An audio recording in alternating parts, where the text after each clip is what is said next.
kuidas hakkama saada negatiivse sisemonoloogiga, selle kriitikuga, mis teie peas ütleb, sa ei teinud õigesti, sa oled süüdi, sa ei saanud jälle hakkama.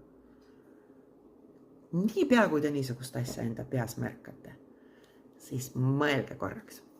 Ükski väike laps, kes on näiteks alla 2-aastane, ei mõtle, ei suuda, ei viitsi, ei oska, ei ole võimeline, ei võrdle ennast teistega.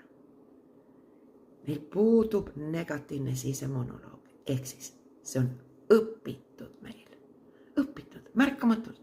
Mitte seda isegi, et keegi oleks meid vahetpidamata kritiseerinud, vaid näiteks, kui teil olid enesekriitilised vanemad, kui nad näiteks veel olid paabistajad, või kui te näiteks hakati teid võrdma, kus sa ei saa olla nii rahulikult nagu Mati, siis sinu väike aju teeb otsus, et mina pole nii hea kui Mati. Või see, et näed, tulid oma 5 tunnistusega koju ja nüüd nad ütlesid, no ja, väga tubli. Ja sina mõtlesid, järelikult ei ole ikka veel. Ehk siis, meid õpetatakse võrdlema, meid õpetatakse püüdlema, meid õpetatakse olema kogu aeg, ma ei tea, mis standarditele vastavad. Ja see negatiivne sisemonoloog kogu aeg õõnestab meid. Ja nüüd on trikikoht. Niipea, kui te märkate, et teie peas hakkab keerlema mõte, no ma jälle, ma ei saa, isegi ma ei viitsi, või ma olen nii väsinud. Siis peatuge korraks ja mõelge, see on mõte. Kordan veel kord, see on mõte ja see ei ole teie. Ja mõtteid genereerite teie.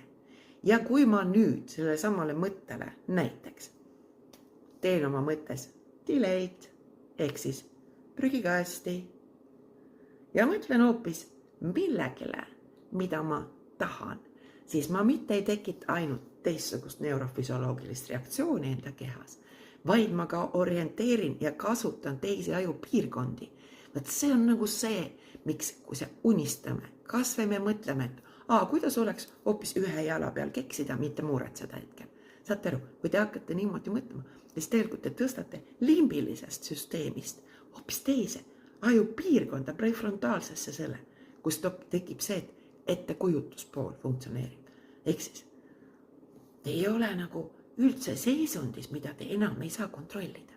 Ehk siis, kui tuleb negatiivne sisemonoloog, siis delete ja selle asemele uus ja parem lahendus.